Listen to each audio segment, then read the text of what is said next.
Good morning student, आप सभी लोग का स्वागत है हमारे इस चैनल पे। जैसे कि अप्लाइड फिजिक्स चल रही है जो डिप्लोमा के सभी ब्रांचों में सेकेंड सेमेस्टर में चल रही है।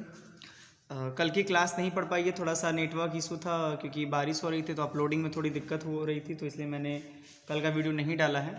तो कोई दिक्कत नहीं है, आप लोग ये परेशान मत रहिए कि आपकी सिलेबस नहीं कंप्लीट होगी। जब तक आपका सेमेस्टर एग्जाम होगा तब तक सिलेबस पूरे अच्छे से कंप्लीट कर दिया जाएगा।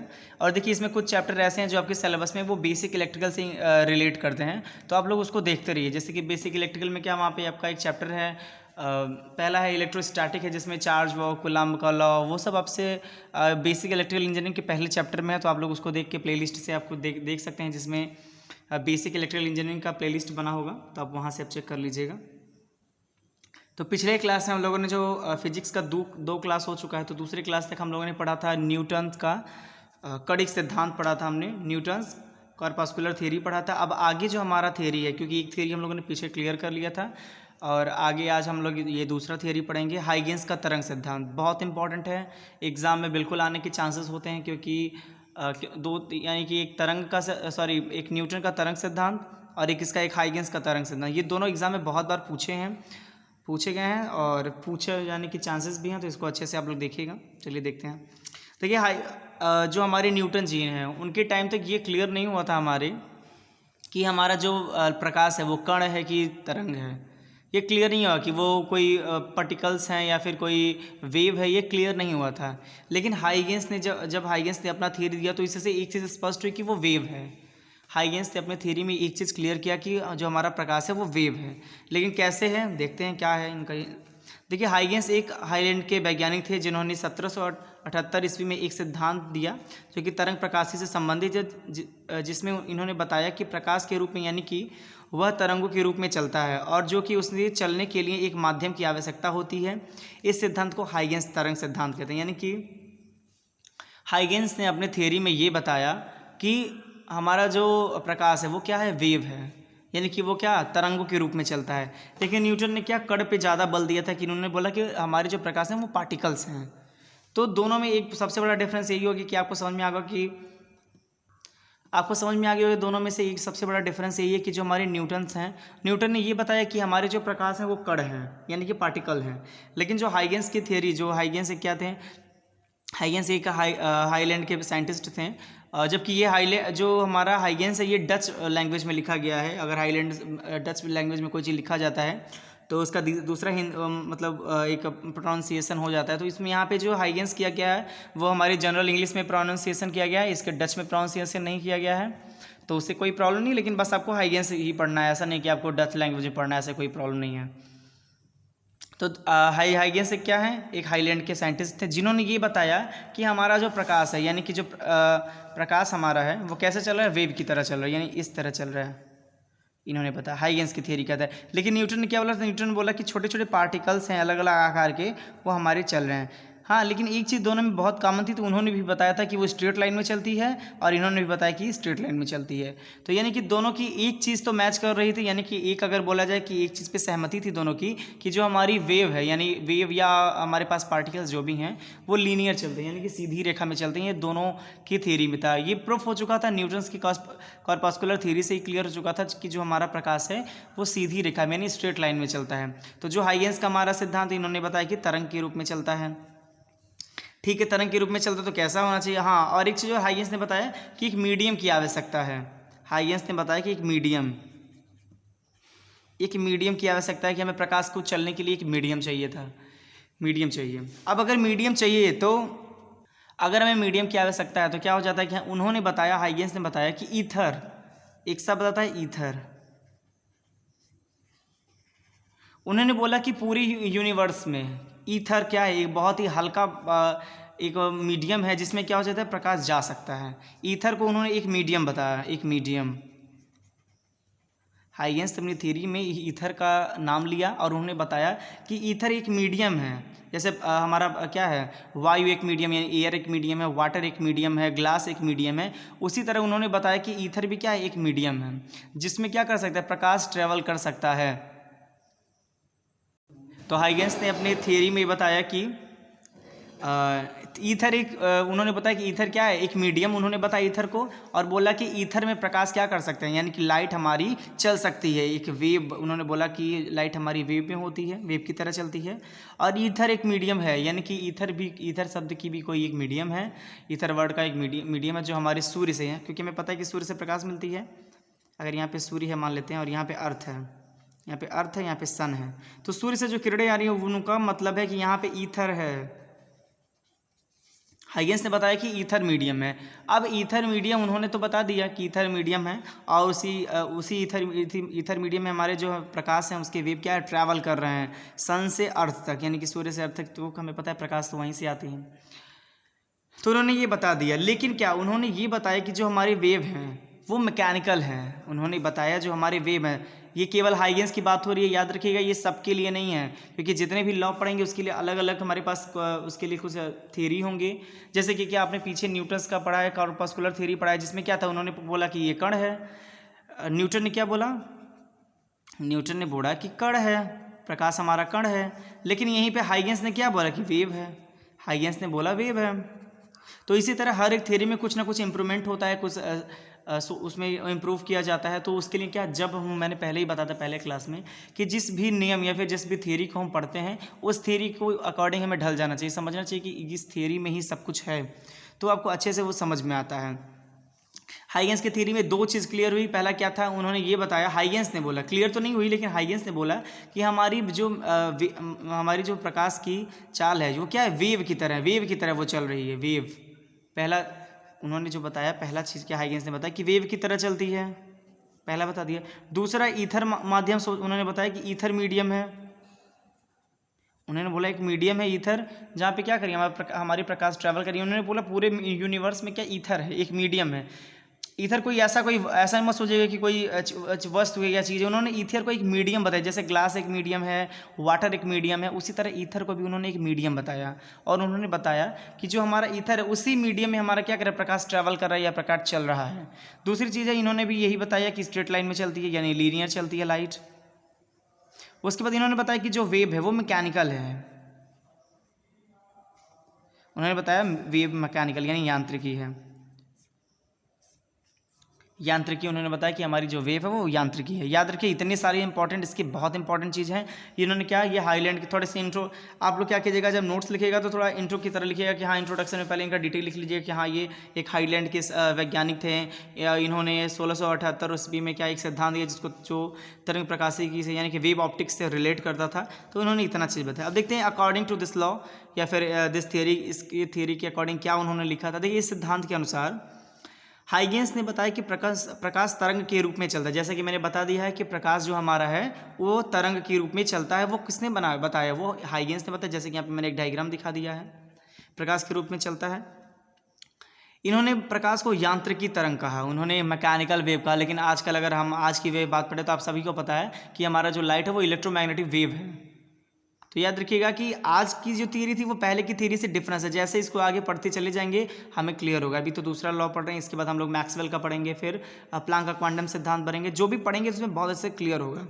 तो क्या हुआ, इस अगर थ्योरी के अकॉर्डिंग देखा जाए तो इस थ्योरी के अकॉर्डिंग क्या था, उन्होंने बताया कि प्रकाश जो हमारा है वो तरंग के रूप में चल रहा है, यानी कि वेव के रूप में, और वो क्या है उसके पास मैकेनिकल प्रॉपर्टी है, यानी कि वो तरंग क्या है, मैकेनिकली चल रहा है। और इन्होंने ये बताया कि ईथर माध्यम में ये चल रहा है, ईथर माध्यम, ईथर मीडियम याद रखिएगा, ईथर मीडियम। इन्होंने बताया कि ईथर पूरे यूनिवर्स में क्या है, ईथर मीडियम है, और उसी मीडियम में ये हमारा प्रकाश चल रहा है। तो ये बहुत अच्छे से आप क्लियर कर लीजिएगा। फिर देखिए यहाँ पे मैंने बना दिया एक वेव छोटा सा बनाया, आप देख रहे हैं। फिर यहाँ पे सूर्य से अर्थ तक आ रही है, ये पूरे बीच में ईथर यहाँ पे है, ईथर यहाँ पे लिख लीजिएगा आप लोग,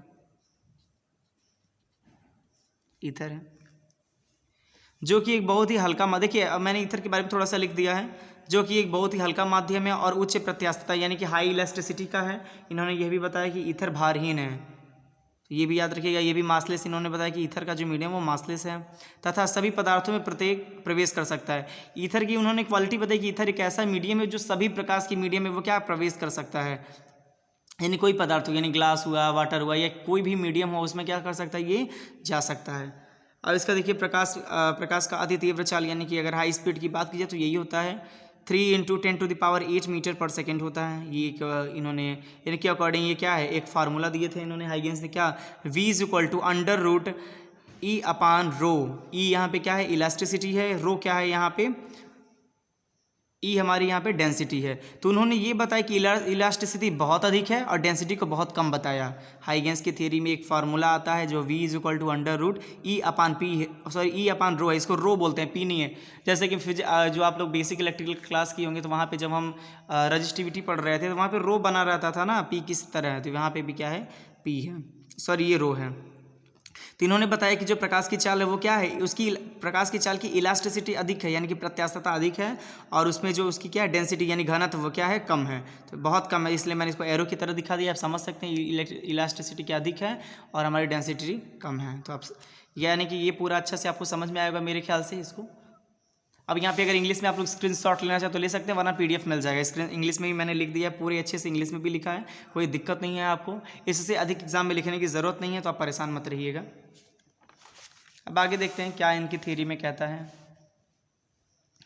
अब हाइगेंस की प्रिंसिपल को देखते हैं कि उसकी प्रिंसिपल क्या है, या फिर देखिए मैंने थोड़ा सा डिटेल में पढ़ाने की कोशिश की क्योंकि बहुत इंपॉर्टेंट चैप्टर है ये, तो इसको अच्छे से आप लोग पढ़ लें। क्योंकि देखिए हमारे सब्जेक्ट जो भी इंजीनियरिंग के सब्जेक्ट, चाहे वो कम्युनिकेशन स्किल हुआ, चाहे फिजिक्स हुआ, केमिस्ट्री हुआ, मैथ हुआ, जो भी हुआ, हमें नंबर इंप्रूव करना है। कोई भी सब्जेक्ट हो, ऐसा नहीं समझना चाहिए कि हम आगे जाके इसका कोई काम नहीं है या फिर कुछ ऐसा है, तो उसको समझना नहीं चाहिए ऐसा।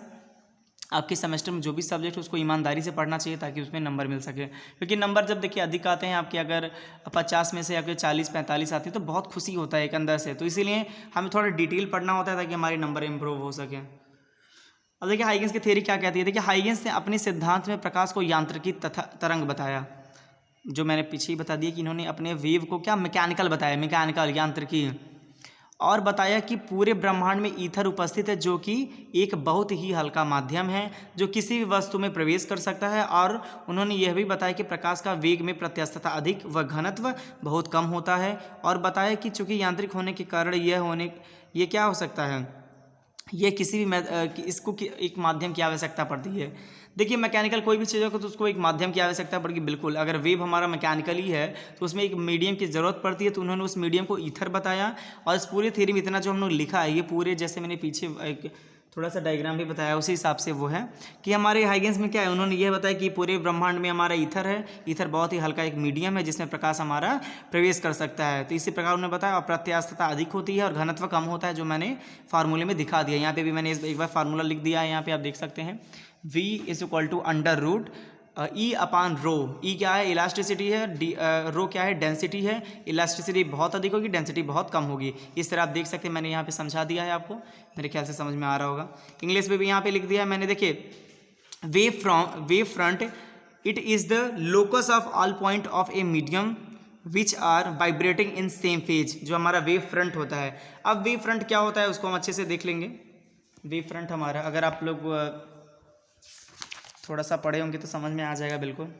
वेव फ्रंट की बात की जाए, जैसे अगर आपके पास कोई तालाब है, अगर आप किसी तालाब में जा रहे हैं, वहाँ पे अगर आप कोई पत्थर फेंकते हैं, बीच में क्या पानी होता है ना तालाब में, तो पत्थर फेंकते हैं तो क्या होता है, अगर यहाँ पे पत्थर आपने फेंका तो ऐसे पानी करके ऐसे ऐसे करके क्या होता है, चारों तरफ से निकल जाती है ऐसे करके, देखते होंगे जैसा लगता है वो आपकी तरफ आ रही है, ऐसे होती है ना। अगर हम यहाँ पे कोई बीच में, ये हमारा तालाब पूरा है, इसमें अगर हम कोई पत्थर फेंक रहे हैं तो क्या होता है, ये हमको लगता है कि जो हमारा पानी है वो हमारी तरह एक वेव बना रही है, वेव बना के आ रही है, गोलाकार, या बोल सकते हैं स्पेरिकल। स्पेरिकल क्या करती है, एक वेव बनाती है, तो क्या होती है, इसी को हम वेव फ्रंट बोलते हैं, वेव फ्रंट,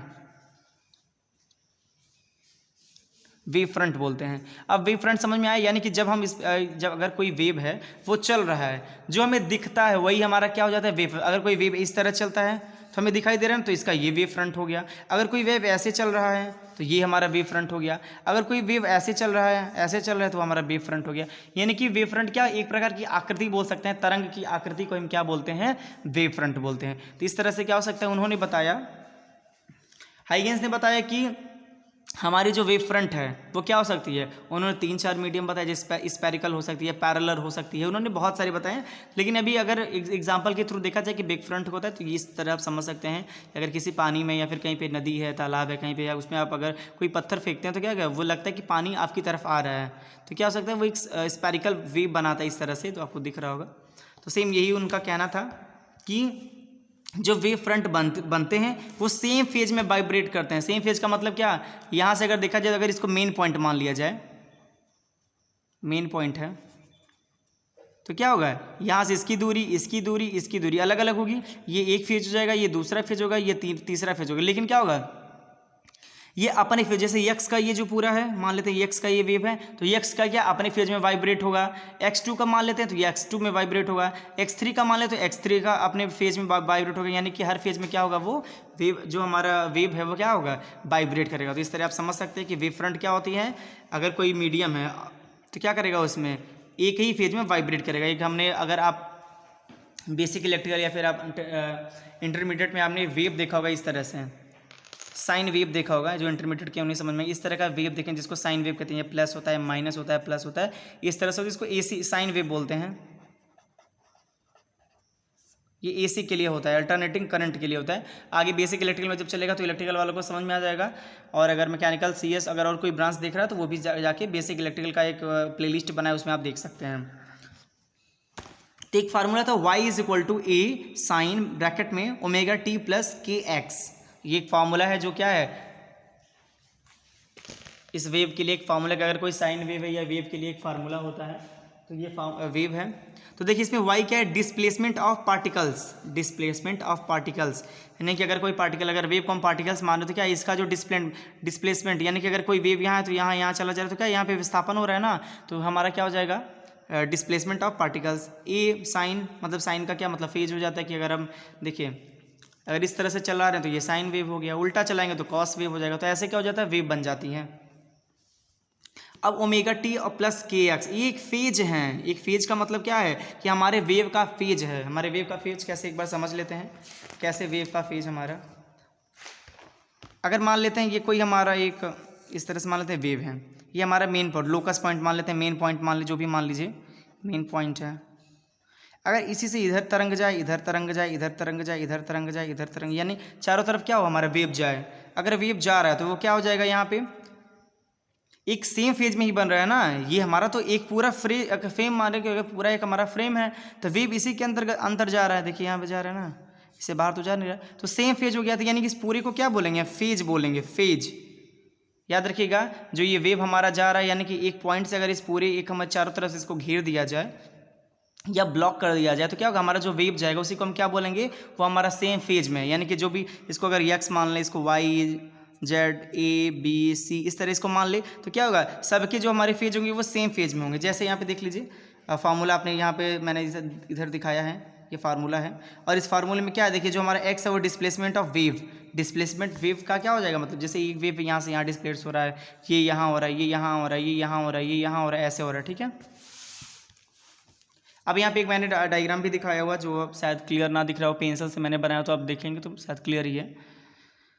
तो locus point of light particles, यानी कि इसको मेन पॉइंट या लोकस पॉइंट जो भी आप बोल सकते हैं, यहाँ पे बोल सकते हैं इसको। फिर यहाँ पे देखिए मैंने कुछ वेव्स दिखाई है यहाँ पे, कि ये एक पूरा से मैंने स्पेरिकल बना दिया है, स्पेरिकल वेव यहाँ पे मैंने एक बनाया है। अंदर वेव चल रही है, वेव का नाम दिया है मैंने a b c d e f, जो भी आप अपने अकॉर्डिंग दे सकते हैं, उस वेव का नाम कुछ भी रख सकते हैं, वो आपके ऊपर है। तो क्या हो जाएगा, हमारा लोकस ऑफ लाइट पार्टिकल जो है, यानी कि अगर हम इसको लोकस पॉइंट अगर माने, तो हमारा जो पॉइंट है यानी कि सोर्स ऑफ लाइट, यहाँ पे अगर हमारा लाइट है तो यहीं से क्या हो रहा है, हमारे लाइट का अगर यहाँ पे हमारा कोई लाइट पड़ रहा है तो इसका वेव इधर जाएगा, इधर जाएगा, इधर जाएगा, तो उसका सारा फेज क्या होगा, वो सेम फेज में होंगे। अगर ये इधर जा रहा है तो इधर भी जाएगा, इधर भी जा रहा है तो इधर भी जाएगा, तो क्या होगा, सभी एक सेम फेज में होंगे। तो देखिए इसके लिए क्या है, अगर ए का वेव है, मैंने एग्जाम्पल के लिए इसको लिखा है, अगर ए के लिए है तो omega T1 plus k x. के क्या मैंने बता दिया, के आपको मैंने बता दिया यहाँ पे कि जो के है डिस्प्लेसमेंट ऑफ वेव, जो हमारा वेव विस्थापित हो रहा है। यहाँ पे क्या, यहाँ से वेव यहाँ चल रहा है तो क्या कुछ विस्थापन होगा, तो उस विस्थापन, तो क्या देखिए ए में जो है omega t plus k x, यानी कि जो ये है ये सब के लिए सेम होगा। बी के लिए भी वही होगा, सी के लिए भी वही होगा, डी के लिए भी, ई के लिए, एफ के लिए, ये सब के लिए सेम होगा। तो मेरे ख्याल से आपको समझ में आ रहा होगा कि अगर कहीं पे मेन पॉइंट है, अगर मेन सोर्स, अगर यहाँ पे हम लाइट जला रहे हैं तो यहाँ से जो वेव निकलेगी, वेव तरंग, यानी स्पेरिकल मैंने बनाया हुआ है, यहाँ पे गोलाकार की तरह दिख रहा होगा आपको, तो मैंने बनाया हुआ है यहाँ पे जो, तो उसके जितने भी लोकस हैं, यानी कि लोकस अगर बोले ये जो वेव सारे जो उसके जो वो एक ही फेज में, यानी कि सेम फेज में होंगे, यानी कि इसके बाहर तो जा नहीं रहा है, तो इसको बोल सकते हैं हम सेम फेज में होता है। इस तरह मैंने फार्मूला दिखा दिया है, इसके लिए किसी भी तरह आप बना सकते हैं इसको।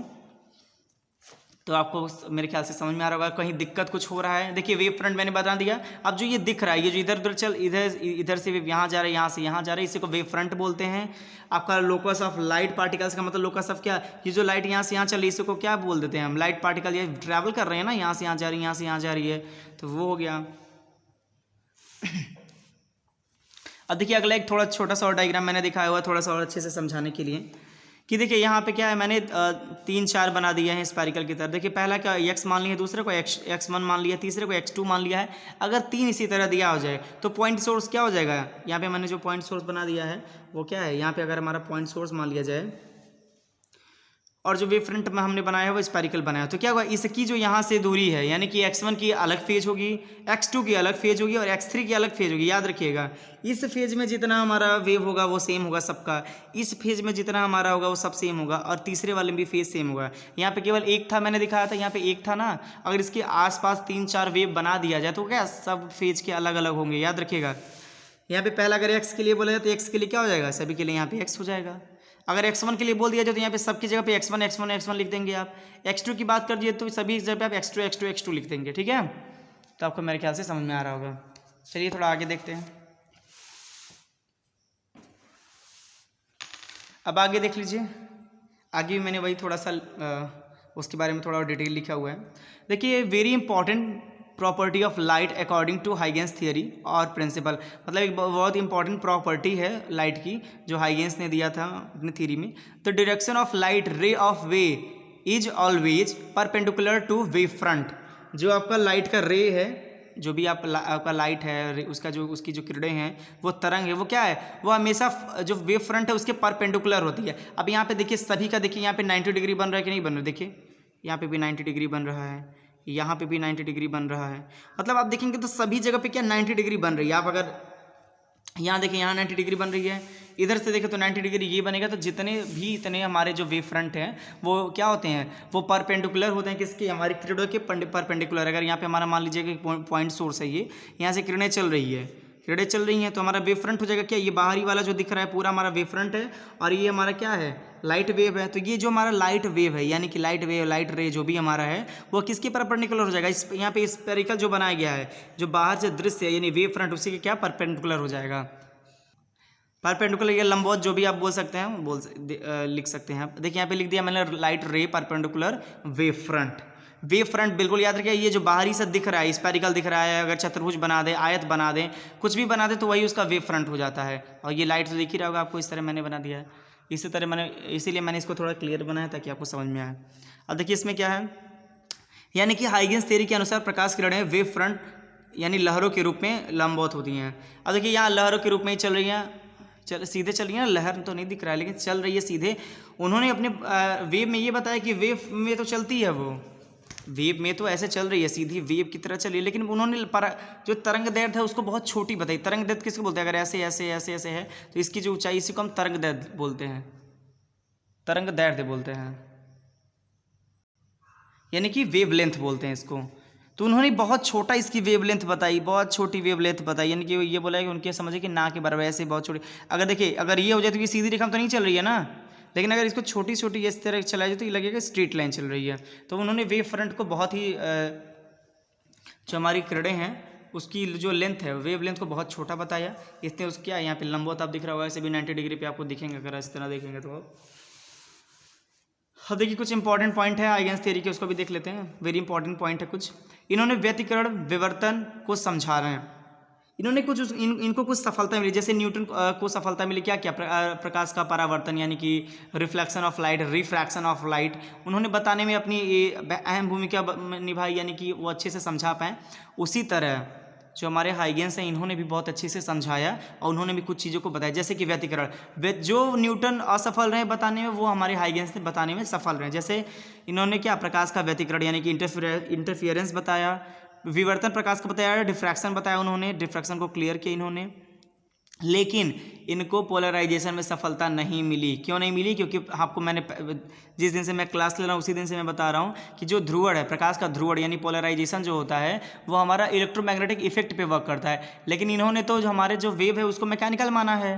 अगर मैकेनिकल वेव को माना है तो ये ध्रुवण को वैसे ही प्रूफ नहीं कर सकते हैं, यानी कि ये प्रकाश का ध्रुवण यानी कि पोलराइजेशन को प्रूफ नहीं कर पाए या बता नहीं पाए उनके बारे में, क्योंकि ये अपने वेव को मैकेनिकल मान रहे थे यानी यांत्रिकी मान रहे थे। याद रखिएगा, बहुत इंपॉर्टेंट पॉइंट है। कभी कभी एग्जाम में पूछ लेता है कि गवर्नमेंट एग्जाम जैसे कि अगर कोई आप देने जा रहे हैं तो उसमें पूछ लेता है कभी कभी कि जो हमारा हाइगेंस थियरी के हिसाब से ध्रुवण क्या है, तो उन्होंने ध्रुवण के लिए दिया ही नहीं था लॉ, क्योंकि उनका जो वेव है वो क्या था, उन्होंने अपने वेव को मैकेनिकल माना, इसलिए वो ध्रुवण के बारे में बताने में असफल रहे थे। तो मेरे ख्याल से आपको समझ में आ रहा होगा जो मैं बता रहा हूँ। इसके अनुसार लाइट मैकेनिकल वेव है, उन्होंने, मैंने क्लियर बता रहा हूँ स्टार्ट से ही, और उन्होंने मैंने लिख दिया है इसीलिए ताकि आपको क्लियर रहे। जबकि प्रकाश का ध्रुवण polarisation of light electromagnetic effect पे वर्क करता है। इलेक्ट्रोमैग्नेटिक इफेक्ट पे काम करने की वजह से ही क्या है ये, इसको उन्होंने अच्छे से क्लियर नहीं कर पाए हैं। इन्होंने बताया कि प्रकाश सीधी रेखा में चलती है लेकिन उसकी तरंगदैर्घ्य बहुत छोटी होती है या कम होती है। उन्होंने क्या बोला अपनी, उन्होंने ये तो बोला हमारी प्रकाश क्या है, वेव की तरह चलती है यानी कि पार्टिकल्स नहीं है। इन्होंने ये क्लियर कर दिया अपने थ्योरी में कि वो पार्टिकल्स नहीं है, लेकिन इन्होंने बताया वेव में चलती है लेकिन उसकी जो वेवलेंथ है बहुत छोटी बताई, कि बहुत छोटी वेवलेंथ पे वो काम करता है। तो देखिए वेवलेंथ इस तरह मैंने बना दिया है, थोड़ा सा मैंने बड़ा बना दिया, लेकिन आप छोटा बनाइएगा बिल्कुल, क्योंकि इतना बड़ा तो बताया नहीं था उन्होंने। अब देखिए वेवलेंथ के जो ऊपरी वाली भाग है, अगर इसको ऊपर वाली भाग की बात करें हम इसको, तो इसको क्रस्ट बोलते हैं, क्रस्ट बोलते हैं। और नीचे वाले भाग को देखिए, एक नीचे आ रहा है एक ऊपर जा रहा है, ऊपर वाले भाग को क्रस्ट और नीचे वाले भाग को टफ बोलते हैं। तो आप इस तरह देख सकते हैं, समझ में मेरे ख्याल से आपको आ रहा होगा, क्योंकि ऐसा कुछ कठिन मैं बता ही नहीं रहा हूँ ताकि आपको समझ में, मैंने बहुत ही ईजी लैंग्वेज में लिखा है, क्योंकि इसी ईजी लैंग्वेज तो मैं शायद ना बना पाऊँ, ये बहुत ईजी लैंग्वेज में है, आपको शायद समझ में आ रहा होगा। According to Huygens theory, Huygens principle के हिसाब से कुछ उन्होंने वेव फ्रंट बताया, जो अपने थियरी में उन्होंने बताया कि हाँ इस तरह से वेव फ्रंट बन सकते हैं। देखिए पहले उन्होंने बताया पॉइंट सोर्स ऑफ लाइट, अगर पॉइंट सोर्स की तरह अगर कहीं पे एक प्रकाश की बिंदु की तरह पड़ रहा है तो क्या होगा, उसका शेप क्या हो जाएगा, स्पैरिकल हो जाएगा, इस तरह स्पैरिकल यानी गोलाकार हो जाएगा उसका वेव फ्रंट, जैसे कि मैं पीछे ही बता चुका हूँ। और सारे परपेंडिकुलर यानी कि 90 डिग्री का एंगल पे होंगे सारे। पहला उन्होंने इस तरह से बताया। वेव फ्रंट आप समझ गए होंगे, वेव फ्रंट जो बाहरी से जो दिख रहा है इसी को वेव फ्रंट बोलते हैं। अब ये हमारी किरणें हैं सारी, आपको वो भी पता है, मैंने बता दिया है। नहीं कि अगर पॉइंट सोर्स ऑफ लाइट यानी कि अगर पॉइंट के रूप में कहीं लाइट पड़ रही है, प्रकाश पड़ रही है, तो वो क्या हो जाएगी, वो गोलाकार यानी स्पेरिकल वेव फ्रंट बनाएगा, इस तरह से आप देख रहे होंगे। अब देखिए दूसरा उन्होंने बताया था कि सोर्स ऑफ इनफाइनाइट यानी इन्फिनेटिव, अगर कोई सोर्स इन्फिनेटिव है, अगर कोई हमारा सोर्स अनंत तक है, तो उसका अगर शेप कैसा होगा, उसका शेप हमारा क्या हो जाएगा, पैरेलल रे होगा। उसका जो से है वो समांतर में होगा या पैरेलल में होगा, जो देखिए मैंने यहाँ बना दिया है। अगर ये कोई वेव फ्रंट है तो वो कैसा बन रहा है, पैरेलल में, यहाँ दिख रहा है ना, पैरेलल में बन रहा है वेव फ्रंट, तो आपको दिख रहा होगा यहाँ पे। तीसरा क्या है, लीनियर सोर्स। लीनियर सोर्स अगर कोई है तो उसका जो वेव फ्रंट कैसा होगा, सिलेंड्रिकल वेव होगा उसका, सिलेंडर की तरह यानी बेलनाकार सिलेंड्रिकल वेव फ्रंट इसका होगा, इस तरह से देख लीजिए, दिख रहा होगा आपको क्लियर। यानी कि 3 वेव फ्रंट के बारे में उन्होंने बहुत ज़्यादा डिटेल से बताया। पहला क्या था, पॉइंट सोर्स यानी कि कहीं पॉइंट सोर्स ऑफ लाइट है, तो वो बहुत क्लियर किया। फिर उन्होंने अगर कोई अनंत तक कोई बिंदु है यानी कि सोर्स ऑफ इन्फिनेटिव बताया, तो उसके लिए क्या, पैरेलल बताया। अगर लीनियर सोर्स है तो उसके लिए सिलेंड्रिकल बताया। तो ये तीनों बहुत ही इंपॉर्टेंट है, आपको एग्जाम में लिख के इससे मार्क्स इंप्रूव हो सकते हैं आपके, तो इसको अच्छे से लिखिए, नोट्स अच्छे से बनाइए आप लोग। अगर आप लोग स्क्रीनशॉट ले रहे हैं तो अच्छी बात है, नहीं तो आप लोग कमेंट कीजिए, PDF मिल जाएगा। तो आज के लिए इतना ही।